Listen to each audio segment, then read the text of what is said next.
بسم اللہ الرحمن الرحیم۔ السلام علیکم۔ 3 دسمبر 2019 بروز منگل سعودی عرب کے حوالے سے تازہ ترین نیوز بلیٹن لے کر آپ کی خدمت میں حاضر ہوں۔ اگر آپ بھی سعودی عرب کے حالات سے باخبر رہنا چاہتے ہیں اس ویڈیو کو مکمل دیکھیے۔ تو ویڈیو کا آغاز کرتے ہیں سعودی عرب کی تازہ ترین خبروں سے۔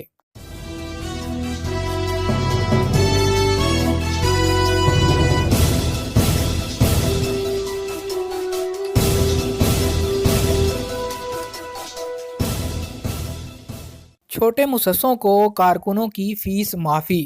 سعودی وزارت محنت اور سماجی بہبود نے کہا کہ اگر کسی کمپنی کا مالک اپنے ادارے کا انتظام خود سنبھالے تو ایسی صورت میں اس ادارے کو غیر ملکی ملازمین کے حوالے سے فیس سے استثناء حاصل ہوگا۔ المدینہ اخبار کے مطابق وزارت محنت و سماجی بہبود نے یہ فیصلہ 3 وجوہات کی بنا پر کیا۔ پہلے نمبر پر سعودی شہریوں کو اپنے اداروں میں کام پر آمادہ کرنا۔ دوسرے نمبر پر اگر سعودی شہری اپنے ادارے میں کام کرنے لگیں گے تو ایسی صورت میں سعودیوں کے نام سے غیر ملکیوں کے کاروبار کا خاتمہ کیا جا سکے گا، جبکہ تیسرے نمبر پر ایسا کرنے کی صورت میں چھوٹے ادارے اور درمیانے سائز کے اداروں کی حوصلہ افزائی ہوگی اور یہ ادارے قومی اقتصادی تبدیلی پروگرام میں اہم کردار ادا کرنے لگیں گے۔ وزارت محنت کا کہنا ہے کہ اگر کسی ادارے کا مالک ادارے کے لیے یکسو ہوگا تو اسے ایک مالی سال کے دوران 4 ورک پرمٹ کا فائدہ ہوگا۔ یاد رہے کہ ایک مالی سال کے دوران ایک ورک پرمٹ پر 100 ریال فیس لی جاتی ہے۔ سعودی حکومت نے مختلف جائزوں کے ذریعے یہ پتہ لگایا کہ سعودیوں کے نام سے غیر ملکیوں کے کاروبار کا خاتمہ اس وقت تک ممکن نہیں جب تک سعودی شہریوں کو چھوٹے اور درمیانے سائز کے اداروں سے باقاعدہ طور پر جوڑا نہ جائے۔ ایک وجہ یہ بھی ہے کہ جب بھی وزارت محنت کے انسپیکٹر کسی رپورٹ کی بنیاد پر ایسی کسی بھی کمپنی یا دکان پر چھاپا مارتے ہیں جس کی وجہ سے اطلاع ہوتی ہے کہ وہ ادارہ سعودی کے نام سے غیر ملکی چلا رہا ہے، فوراً وہ سعودی شہری سامنے آ جاتا ہے اور دعویٰ کرتا ہے کہ یہ کاروبار میرا ہے اور میں نے غیر ملکی کو ملازم رکھا ہوا ہے۔ وزارت محنت کا اہم ہدف یہی ہے کہ سعودیوں کو چھوٹے اور درمیانے سائز کے اداروں میں کام کرنے پر آمادہ کیا جائے تاکہ بہانے بازی ختم ہو اور سعودیوں کے نام سے غیر ملکیوں کے کاروبار کا بھی خاتمہ کیا جا سکے۔ شناختی کارڈ پر تصویر۔ سعودی خواتین ہلکا میک اپ کر سکتی ہیں۔ سعودی خواتین اب ہلکے میک اپ کے ساتھ شناختی کارڈ کے لیے تصویر بنوا سکتی ہیں، تاہم ان کے بالوں کا ڈھکا ہونا لازمی ہے۔ سعودی سول افیئرز یعنی احوال المدنیہ کے ادارے نے ایک خاتون کے سوال پر کہا کہ ہلکے میک اپ کے ساتھ شناختی کارڈ کے لیے تصویر بنوائی جا سکتی ہے۔ پہلے سعودی عرب میں شناختی کارڈ پر خواتین کی تصویر نہیں لگائی جاتی تھی، تصویر کے خانے میں خاتون لکھا جاتا تھا۔ مزمز نیوز نے سول افیئر کے ٹویٹر ہینڈل پر پوچھے گئے سوال کے حوالے سے لکھا کہ اب خواتین میک اپ کروا کر تصویر بنوا سکتی ہیں۔ محکمہ نے خواتین کی تصویر کے حوالے سے مزید کہا کہ شناختی کارڈ بنوانے کے لیے خواتین کو چاہیے کہ وہ اپنے سر کو رومال یا دوپٹے سے اس طرح ڈھکیں کہ بال دکھائی نہ دے۔ کارڈ بنواتے وقت چشمہ یا کانٹیکٹ لینز استعمال کرنا منع ہے، خاص کر وہ لینز جن سے آنکھوں کا رنگ تبدیل ہو جاتا ہے۔ ادارے کی جانب سے مزید کہا گیا تھا کہ تصویر بنواتے وقت اگر خواتین ہلکا میک اپ کرنا چاہیں تو کوئی مذائقہ نہیں، تاہم میک اپ اتنا گہرا نہ ہو کہ شکل ہی تبدیل ہو جائے۔ ایمبولینس کو راستہ نہ دینے والوں کا فوری چالان۔ ایمبولینس کو راستہ نہ دینے والے یا ان کا تعاقب کرنے والے ڈرائیور اب فوری چالان سے نہیں بچ سکیں گے۔ ایمبولینس کی گاڑیوں میں اب آئی پی کیمرے نصب کیے جا رہے ہیں۔ آئی پی کیمروں کو براہ راست محکمہ ٹریفک پولیس کے سسٹم سے جوڑا جائے گا۔ ایسے ڈرائیور جو ایمبولینس کو راستہ نہیں دیتے ان کے خلاف محکمہ ٹریفک کی جانب سے فوری کارروائی کی جائے گی۔ سوشل میڈیا پر وائرل ہونے والی ویڈیو میں ایمبولینسوں میں تجرباتی طور پر آئی پی کیمرے نصب کرتے ہوئے دکھایا گیا ہے۔ مقامی ویب نیوز اخبار 24 نے اس حوالے سے لکھا کہ ایمبولینس کے ڈرائیوروں کو اس وقت شدید دشواری کا سامنا کرنا پڑتا ہے، انہیں آگے جانے والی گاڑیاں راستہ نہیں دیتی، جس کی وجہ سے بعض اوقات مریضوں کو شدید مشکلات ہوتی ہیں۔ مقامی اخبار نے اس حوالے سے لکھا کہ ایمبولینس میں تجرباتی طور پر آئی پی کیمروں کی تنصیب شروع کر دی گئی ہے تاکہ ان ڈرائیوروں کی ویڈیو محکمہ ٹریفک پولیس کو براہ راست پہنچائی جا سکے۔ اخبار کے ذرائع کا کہنا تھا کہ ایمبولینسوں کا تعاقب کرنا بھی منع ہے۔ اکثر افراد ایمبولینس کا تعاقب کر کے تیزی سے نکلنے کی کوشش کرتے ہیں جس سے حادثات رونما ہونے کا اندیشہ ہوتا ہے، جبکہ بعض ایسے ڈرائیور بھی ہیں جو ایمبولینس کو راستہ دینے کی بجائے ان کے آگے آگے چلتے ہیں۔ آئی پی کیمرے ایمبولینس کی ونڈ سکرین اور عقبی شیشے میں نصب کیے جا رہے ہیں۔ انتہائی حساس نوعیت کا یہ سسٹم براہ راست ٹریفک پولیس کے مرکزی کنٹرول سے منسلک ہوگا۔ پولیس کنٹرول روم میں ویڈیو موصول ہوتے ہی خلاف ورزی کرنے والوں کی گاڑی کی نمبر پلیٹ کے ذریعے گاڑی کے مالک کے موبائل پر چلان بھیج دیا جائے گا۔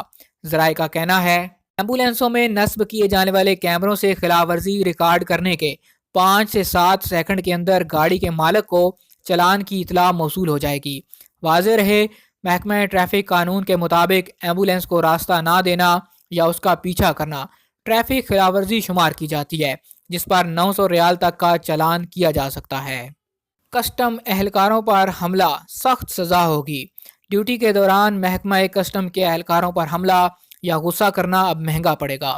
اہلکاروں سے دست درازی کرنے والے کو 10 لاکھ ریال جرمانہ اور 10 سال قید کی سزا دی جائے گی۔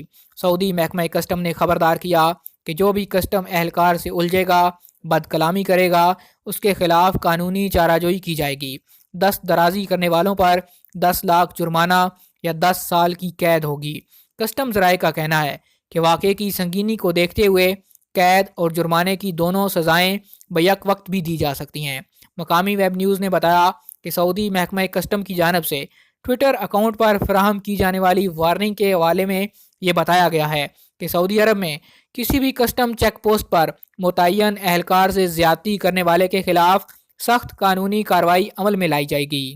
واضح رہے کہ 15 دن پہلے سعودی عرب اور کویت کی سرحدی چیک پوسٹ پر ایک سمگلر نے کسٹم اہلکار پر چاقو سے حملہ کر کے اسے شدید زخمی کر دیا تھا۔ اس حوالے سے محکمہ کسٹم نے قانون سازی کرتے ہوئے کسٹم اہلکار پر حملہ کرنے والوں کے خلاف سخت تعدیبی کارروائی کرنے کے احکامات جاری کیے ہیں تاکہ آئندہ کوئی ایسی حرکت نہ کرے۔ ذرائع کا کہنا ہے کہ کسٹم اہلکار قانون کے مطابق کارروائی کرتے ہیں اور کسی بھی قسم کی سمگلنگ کی کوئی گنجائش نہیں۔ سمگلنگ کی روک تھام اہلکاروں کی پیشہ ورانہ ذمہ داری ہوتی ہے۔ اہلکار کے ساتھ بلا وجہ الجھنے اور بد کلامی کرنے والوں کے خلاف بھی تعدیبی کارروائی کی جائے گی۔ G20 کی سربراہی سعودی عرب نے سنبھال لی۔ سعودی عرب نے اتوار 1 دسمبر سے G20 تنظیم کی سربراہی سنبھال لی ہے۔ G20 دنیا کی مضبوط ترین معیشتوں پر مبنی 20 ممبران ممالک کی تنظیم ہے۔ سعودی عرب G20 کی قیادت کے دوران 3 اہداف پر توجہ مرکوز کرے گا۔ ان میں شامل ہے لوگوں کو بااختیار بنانا، ایسا ماحول بنانا جس میں سب خاص طور پر خواتین اور نوجوان افراد کام اور ترقی کر سکیں، خوراک اور پانی کے تحفظ کو فروغ دیں اور ایسے منصوبے بنائیں جس سے ٹیکنالوجی کے شعبے میں ترقی ہو۔ سعودی عرب سے پہلے جاپان تنظیم کی سربراہی کر رہا تھا۔ نومبر 2020 کے آخر تک G20 کی سربراہی سعودی عرب کرے گا۔ آئندہ سال 21 اور 22 نومبر کو G20 کا سربراہ اجلاس سعودی عرب کے دارالحکومت ریاض میں ہوگا۔ شہزادہ محمد بن سلمان کا کہنا تھا کہ G20 کی میزبانی کر کے سعودی عرب مشرق وسطیٰ اور شمالی افریقہ کے نقطۂ نظر کو اجاگر کرنے کی فکر کرے گا۔ ہمیں یقین ہے کہ بین الاقوامی مسائل سے متعلق عالمی ہم آہنگی بروئے کار لانے کا یہ منفرد موقع ہے۔ چھوٹے اداروں کو سرکاری فیس واپس۔ سعودی عرب میں چھوٹے اور درمیانے سائز کی کمپنیوں کی پبلک اتھارٹی منشیات کے گورنر انجینئر صالح الرشید نے کہا کہ 7500 اداروں کو سرکاری فیس واپس کی گئی ہے۔ الاقتصادیہ کے مطابق انجینئر صالح الرشید ریاض ایوان صنعت و تجارت کے زیر انتظام گول میز پروگرام میں گفتگو کر رہے تھے۔ انجینئر صالح الرشید کا کہنا تھا کہ چھوٹے اور درمیانے سائز کے اداروں کو 691 ملین ریال واپس کیے گئے۔ انہوں نے مزید بتایا کہ وزارت محنت کے تعاون سے ایک پروگرام شروع کیا گیا ہے جسے تجارتی سہولتوں کا نام دیا گیا ہے۔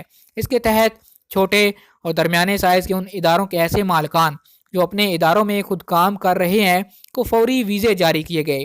انہیں نطاقات پروگرام میں اندراج کے لیے 1 سال کی مہلت بھی دی گئی ہے۔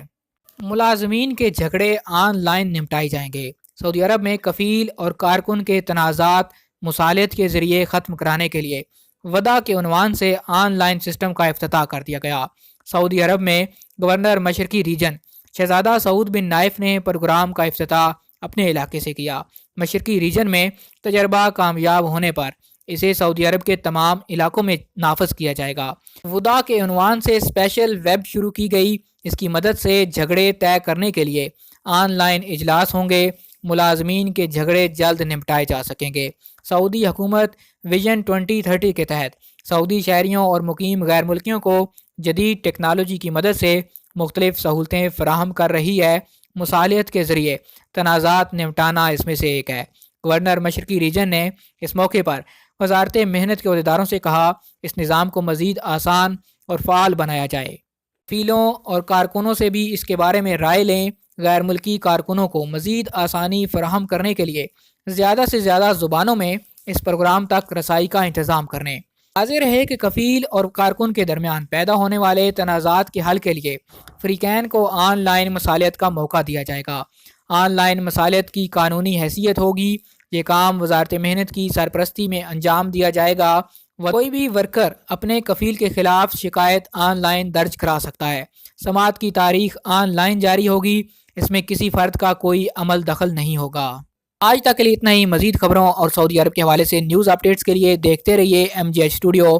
اگر ہماری آج کی ویڈیو آپ کو پسند آئے اسے لائک کیجئے، شیئر کیجئے اور کمنٹ کر کے اپنی رائے سے ضرور آگاہ کیجئے۔ اس ویڈیو کو مکمل دیکھنے کے بعد اپنا اور اپنے شہر کا نام کمنٹ کیجئے تاکہ ہمیں پتہ چل سکے کہ ہمارے چاہنے والے، ہمارے دیکھنے والے کس کس شہر سے ہماری ویڈیوز کو دیکھ رہے ہیں۔